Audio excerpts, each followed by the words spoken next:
Hello friends, नमस्ते प्रणाम। मैं संतोष सर आप सभी को आज संस्कृत का कुछ ऐसा प्रश्न का उत्तर बताने जा रहा हूं जो कि आपके एग्ज़ाम के लिए महत्वपूर्ण रहेगा।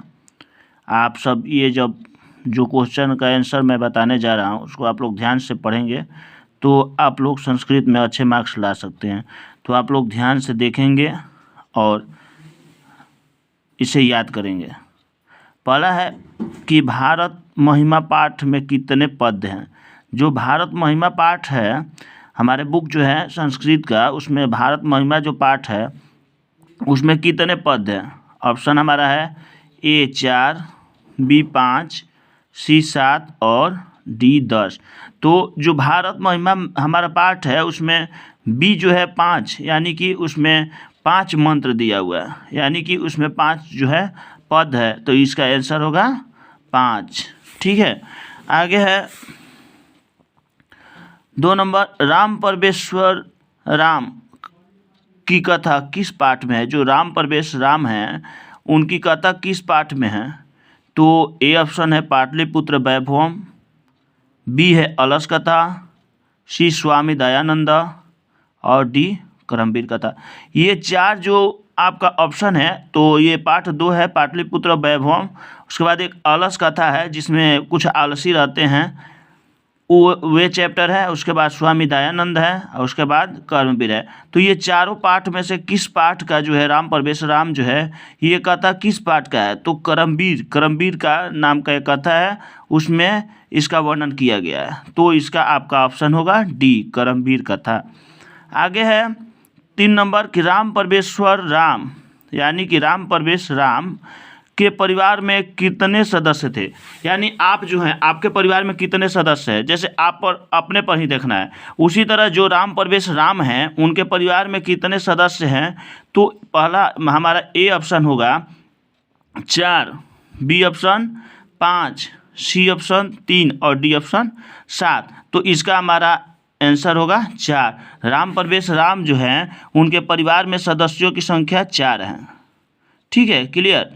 उसके बाद कह रहा है कि 4 नंबर कि टंकरा गांव किस राज्य में है। एक टंकरा नाम का गांव है, वो गांव किस राज्य में है।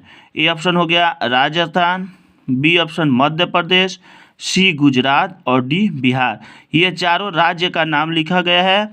इस चारों राज्यों में किनका जो है किस गांव, मतलब ये टंकरा जो गांव है किस राज्य में है। तो हमारा सी ऑप्शन होगा गुजरात। ठीक है, ये जो गुजरात है वो टंकरा गांव के राज्य, मतलब ये गुजरात राज्य में ये टंकरा गांव है। क्लियर है। आगे है कि स्वामी दयानंद के गुरु कौन थे। देखिए जैसे सबके गुरु होते हैं, आपके भी गुरु होंगे, आपके पिताजी भी के गुरु होंगे, मतलब सबके कोई ना कोई गुरु होता है। उसी तरह ये जो स्वामी दयानंद हैं इनके गुरु कौन थे। तो ए ऑप्शन है ए ऑप्शन है आपका बिरजानंद, बी ऑप्शन है राम कृष्ण परमहंस और सी ऑप्शन है विवेकानंद और डी ऑप्शन है भगवान बुद्ध। तो स्वामी दयानंद के गुरु कौन है। जो हमारे स्वामी दयानंद है उनका गुरु है बिरजानंद, ये उनके गुरु हैं। आगे है 6 नंबर की मासेन व्याकरणम अधितवान का है कि सह मासेन व्याकरणम अधितवान वाक्य के मासेन पद में तृतीय विभक्ति किस सूत्र से है। देखिए यहाँ आप लोग को ध्यान देना है कि विभक्ति हम लोग को जैसे मान लीजिए जैसे रहता है बालकः बालकौ बालका बालकम बालकौ बालकान, तो यहाँ से हम लोग को स्टेप बाय स्टेप देखना पड़ता है। तो बालकः किस में है, बालकौ किस में है, तो इसको देखने के लिए हम जैसे मान लीजिए कह रहे हैं कि समासेन व्याकरणम अधितवान वाक्य में मासेन पद में तृतीय विभक्ति किस सूत्र से हुई है, मतलब कौन से सूत्र से हुई है। तो ये ऑप्शन है ए कर्णे तृतीया, बी ऑप्शन है इत्यम भूत लक्षण, सी ऑप्शन है अपवर्गीय तृतीया और डी ऑप्शन है उन वास प्रयोजनार्थ। तो हमारा ऑप्शन सी होगा अपवर्गीय तृतीया। ठीक है, तो ये जो सूत्र है कह रहा है कि किस सूत्र से हुई है, तो अपवर्गीय तृतीया सूत्र से दिया हुआ है। तो इसी तरह आगे है, किस कारक में चतुर्थी विभक्ति होती है। कारक देखिए, जैसे मान लीजिए होता है कर्ता ने कर्म को कर्ण से, इसी तरह स्टेप होता है। कारक 8 होते हैं। तो वही बता रहा है कि किस कारक में यानी कौन सी यानी चौथी विभक्ति लगती है। तो हम लोग को यहाँ देखना है, ए कर्म कारक, बी संप्रदान कारक, सी अधिकरण कारक और डी कर्ण कारक। तो कौन से ये चारों ऑप्शन में कौन से ऑप्शन में चतुर्थी विभक्तियाँ लगती है। तो यहाँ हमारा आंसर हो जाएगा संप्रदान कारक। कौन सा कारक, तो संप्रदान कारक। आगे देखेंगे हम लोग,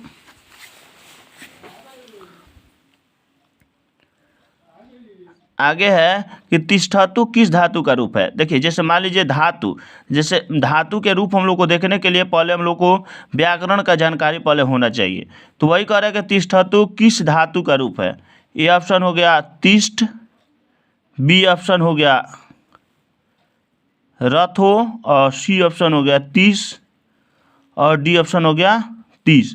तो हमारा ये ऑप्शन हो गया रथो, यानी कि ये ऑप्शन है तिष्ठ, बी ऑप्शन है रथा, और सी ऑप्शन है तीस, और डी ऑप्शन है तीस। तो ये हमारा हो गया रथा। आगे है कि तरुणी में कौन सा स्त्री प्रत्यय है। ये जो तरुणी है उस तरुणी में कौन सा प्रत्यय है। तो पहले हम लोग को यहाँ जानना जरूरी है कि तरुणी जो है उसमें कौन सा स्त्री प्रत्यय लगा हुआ है। तो इसको जानने के लिए पहले ए ऑप्शन है ग्रीन, बी ऑप्शन है ग्रीप, और सी ऑप्शन है ग्रीप, और डी ऑप्शन है ती। तो हमारा ग्रीप ये जो है आंसर हो जाएगा। डी 10 नंबर है कि लिख प्लस घंग में कौन सा पद बनेगा। मतलब कि ये लिख और प्लस घंग है, इसमें कौन सा पद बनेगा। तो ये हमारा आंसर हो जाएगा। इसका पहले स्टेप दिया हुआ है। ए ऑप्शन है लिखन, बी ऑप्शन है लेख, सी ऑप्शन है लेखका, और डी ऑप्शन है लेखिका। तो ये चारों ऑप्शन में से कौन सा आंसर होगा। तो ये हमारा हो जाएगा यहाँ से लेख। कह रहा है कि लिख घंग में कौन सा पद बनेगा। तो हमारा हो जाएगा लेख। इसका आंसर हो जाएगा हमारा लेख। आगे है कि 11 नंबर की गांधी सेतु, ठीक है, गांधी सेतु पुल किस नदी पर स्थित है। जो गांधी सेतु पुल बना हुआ है, आप लोग देखे होंगे गांधी सेतु पुल, वो किस नदी पर स्थित है। कौन सी नदी है जहाँ पर गांधी सेतु पुल बना हुआ है। तो ये हमारा ए ऑप्शन होगा सोन नदी, बी ऑप्शन होगा गंडक नदी, सी ऑप्शन होगा कोसी नदी, और डी ऑप्शन होगा गंगा नदी। तो ये जो गंगा नदी है उस गंगा नदी के पुल पर ही हमारा गांधी सेतु स्थित है। तो यहाँ हम लोग को ध्यान देना है कि गांधी सेतु पुल किस नदी पर स्थित है। तो गंगा नदी पर। क्लियर है बाबू। आगे कह रहा है कि 12 नंबर शिष्य का पहला क्षौर कर्म, ठीक है, केशों को काटना किस संस्कार में होता है। जैसे मान लीजिए जब शिष्य होते हैं तो उनका जो केशों को काटा जाता है, यानी बाल को काटा जाता है, तो किस संस्कार में होता है। ठीक है, तो ये हमारा हो जाएगा ए ऑप्शन उपनयन, बी विवाह, सी ऑप्शन केशान, और डी ऑप्शन पुंसवन। तो हमारा ये ऑप्शन हो जाएगा केशांत। जब मतलब बाल काटा जाता है तो कौन सा संस्कार होता है। ठीक है, तो यहाँ हमारा हो जाएगा केशांत। ये हमारा ऑप्शन सही होगा। तो ये आंसर आपका सही हो गया। आगे कह रहा है कि जात कर्म किस संस्कार के अंतर्गत आता है, यानी जात कर्म जो है कौन सी संस्कार में आता है। तो यहाँ हम लोग को जानना है, पहला ए है शैशव संस्कार, बी विवाह, सी शिक्षा, और डी ऑप्शन है जन्म पूर्व। यानी कौन से संस्कार में ये जो है जात कर्म आता है। 4 ऑप्शन दिया हुआ है, चारों जात कर्म दिया हुआ है। यहाँ हम लोग का हो जाएगा शैशव। शैशव जो है संस्कार वो जात कर्म में स्थित होता है, यानी जात कर्म में ये हमारा शैशव संस्कार लगता है। तो यह हम लोग को समझने के लिए पहले यह जानना जरूरी है कि संस्कार कितने होते हैं। तो इसको आप लोग जानने के लिए स्टेप बाय स्टेप आप देखते जाएंगे। जात कर्म किस संस्कार के अंतर्गत आता है, तो ये हमारा आंसर हो जाएगा शैशव। तो सटीक आंसर हुआ शैशव संस्कार। आगे हो गया 14 नंबर के सुलभ कौन है। ठीक है, यानी कि सुलभ कौन है, यानी आपका सुलभ कौन है। अप्रिय है कि प्रिय है, कि आपसे जो द्वेष करता है वो है। तो यहाँ हम लोग का ये ऑप्शन दिया हुआ है, ए ऑप्शन अप्रिय प्रीत्यवादी। ठीक है, मतलब कि जो आप पर घोर अपमान करता है, आपसे अप्रिय होता है, यानी विवाद करता है, ये ऑप्शन है। बी ऑप्शन है सतत प्रियवादी। सी ऑप्शन है अप्रिय पद है श्रोता और डी ऑप्शन है सतत मध्यवादी। तो हमारा आंसर होगा बी सतत प्रियवादी। और 15 नंबर है कि नीति श्लोक पाठ में कितने श्लोक हैं।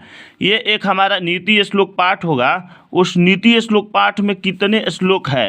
तो ए ऑप्शन हमारा हो जाएगा 5, बी ऑप्शन होगा 7, सी ऑप्शन होगा 10 और डी ऑप्शन होगा 8। तो ये हमारा हो जाएगा आंसर 10। ठीक है, तो वही करें नीति श्लोक पाठ जो है कितने श्लोक में है, तो इसका 10 श्लोकों में इसका वर्णन है। नीति श्लोक का 10 श्लोकों में इसका वर्णन है, तो इसका आंसर हो जाएगा 10। आगे कह रहा है कि शिक्षा कर्म 16 नंबर, शिक्षा कर्म परम गति रिक्ति आसान किम पूर्ति उचित विकल्प करे, उचित विकल्प से करे।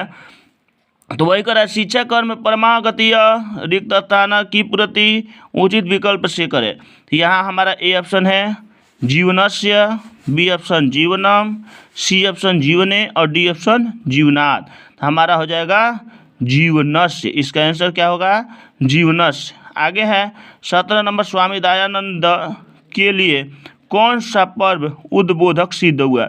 मतलब स्वामी दयानंद जो थे उनके लिए कौन सा पर्व उद्बोधक सिद्ध हुआ।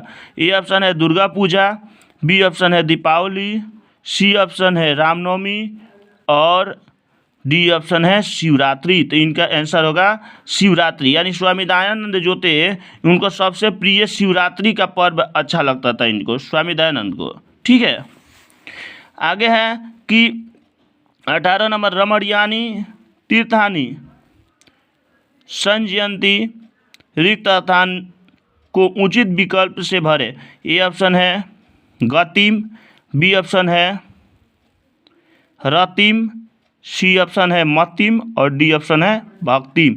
तो हमारा आंसर हो जाएगा रतिम। ठीक है, आगे है 19 नंबर, कर्णभारम रूपक की कथा कहाँ से ली गई है। कर्णभारम जो है रूपक की कथा कहाँ से ली गई है। तो ए ऑप्शन होगा रामायण से, बी ऑप्शन होगा पुराण से, सी ऑप्शन महाभारत से, डी ऑप्शन नीति अष्टक से। तो हमारा आंसर हो जाएगा महाभारत। यानी कर्णभारम जो है किससे लिया गया है, ठीक है, किस रूपक से लिया गया है, तो आंसर हो जाएगा महाभारत। आगे है 20 नंबर की अनंतरम के युग में किस विभक्ति का प्रयोग होता है। अनंतरम जो है उसके युग में किस विभक्ति का प्रयोग होता है। तो ए ऑप्शन तृतीया, बी ऑप्शन पंचमी, सी ऑप्शन सप्तमी और डी ऑप्शन षष्ठी। तो अनंतरम जो है उसमें कौन सा युग से किस विभक्ति का प्रयोग होता है, वहाँ पहले भी बता चुके हैं। विभक्ति जानने के लिए पहले हम लोग को स्टेप जानना होगा। तो ए ऑप्शन है तृतीया, बी ऑप्शन है पंचमी, सी ऑप्शन सप्तमी और डी ऑप्शन षष्ठी। तो हमारा आंसर हो जाएगा पंचमी, यानी कि पंचमी विभक्ति इसमें लगता है। आगे देखेंगे 21 नंबर, किस समास का प्रथम पद अव्यय होता है। अब देखिए समास बता रहा है यहाँ पर कि कौन सा समास का प्रथम पद अव्यय होता है। तो यहाँ से ए ऑप्शन समास भी जानने के लिए हमको स्टेप, पहले व्याकरण का स्टेप जानना जरूरी है, तब समास का ज्ञान होगा। लेकिन यहाँ मैं बता दे रहा हूँ, अभी क्लियर हो जाएगा। ए ऑप्शन है द्वंद्व, बी ऑप्शन द्विगु, सी ऑप्शन अव्ययी भाव, डी ऑप्शन कर्मधार। तो हमारा आंसर हो जाएगा अव्ययी भाव। ठीक है, आगे कह रहा है कि दुराचार में कौन सा उपसर्ग है। अब देखिए यहाँ कह रहा है उपसर्ग, अभी पहले आपका समास था, उसके पहले कारक था, अभी हो गया आपका दुराचार में कौन सा उपसर्ग है। तो यहाँ कह रहा है दू, ए ऑप्शन दू, बी ऑप्शन दूर, सी ऑप्शन दूरा और डी ऑप्शन दूरी। तो यहाँ से हमारा हो जाएगा आंसर बी ऑप्शन दूरा, यानी उपसर्ग। ठीक है, उपसर्ग हमारा 22 होते हैं, तो वही बता रहा है यहाँ पर बी ऑप्शन इसका दूरा हो जाएगा। ठीक है, आगे कह रहा है कि 23 नंबर के किस पद में परी उपसर्ग लगता है। परी यानी कि जैसे मान लीजिए दिया हुआ है परीक्षा, ठीक है, या परित्याग, तो जिससे के स्टेप से पहले परी लगा हुआ है वो आपका हो जाएगा उपसर्ग। तो यही कह रहा है ए ऑप्शन परीक्षा, बी ऑप्शन प्रत्येक, प्रत्येकर्म, सी ऑप्शन प्रेरणा और डी ऑप्शन प्रतिष्ठा। तो हमारा आंसर हो जाएगा परीक्षा। क्या होगा? परीक्षा। आगे कह रहा है 24 नंबर, संबोधन कारक में कौन सी विभक्ति होती है? संबोधन जो कारक है उस कारक में कौन सी विभक्ति लगती है? तो ए ऑप्शन होगा प्रथमा, बी ऑप्शन द्वितीया, सी ऑप्शन चतुर्थी और डी ऑप्शन पंचमी। तो हमारा आंसर हो जाएगा प्रथमा। जो प्रथमा विभक्ति है उसमें आपका कह रहा है कि कौन सी विभक्ति लगती है? तो संबोधन कारक में प्रथमा विभक्ति लगती है। आगे देखेंगे 25 नंबर, नभ अवयव के योग्य में कौन सी विभक्ति होती है? तो ए ऑप्शन है षष्ठी, बी ऑप्शन चतुर्थी, सी ऑप्शन तृतीया और डी ऑप्शन द्वितीया। तो वही कह रहा है कि नभ अवयव के योग्य में कौन सी विभक्ति होती है? नभ जो है उसका योग्य से में कौन सी विभक्ति होती है? तो वहाँ ए ऑप्शन हो गया षष्ठी, बी ऑप्शन हो गया चतुर्थी, सी ऑप्शन तृतीया और डी ऑप्शन द्वितीया। तो हमारा आंसर हो गया चतुर्थी। आगे 26 नंबर, पिता पुत्रम अभिक्रुध्यति वाक्य में के पुत्रम पद को कर्म संज्ञा किस सूत्र से हुई है? पहले भी हम आप लोग को सूत्र के बारे में बता चुके हैं। तो वही ए ऑप्शन है क्रतु रिपस्थितम कर्म, कूद दोहरूप अष्टयो कर्म, सी ऑप्शन आदि सिंह आस्था कर्म और डी ऑप्शन तथा युक्तम चानी पिस्तम कर्म। आगे है इसका आंसर हो जाएगा कूद दोहरूप सृष्टियो कर्म। 27 नंबर है कस्मिन किस सर्वनाम का रूप है? ए ऑप्शन एतत्, बी ऑप्शन तत्, सी ऑप्शन अदस और डी ऑप्शन यत्। तो हमारा आंसर हो जाएगा तत्। 28 नंबर है भवन्तः पद का मूल रूप है? ए ऑप्शन भवत, बी ऑप्शन भवान, सी ऑप्शन भवन और डी ऑप्शन भव। तो हमारा आंसर हो जाएगा भवत। आगे कर रहा है 29 नंबर, नंस्यति किस धातु का रूप है? तो ए ऑप्शन नम, बी ऑप्शन नाश, सी ऑप्शन नी और डी ऑप्शन नम। तो हमारा आंसर हो जाएगा नस। 30 नंबर है पठ किस लकार का रूप है? देखिए यहाँ लकार आ गया, यही तो स्टेप हम लोग को समझना है। जो पठ है, पठ धातु जो है पठ है, पठ किस लकार का रूप है?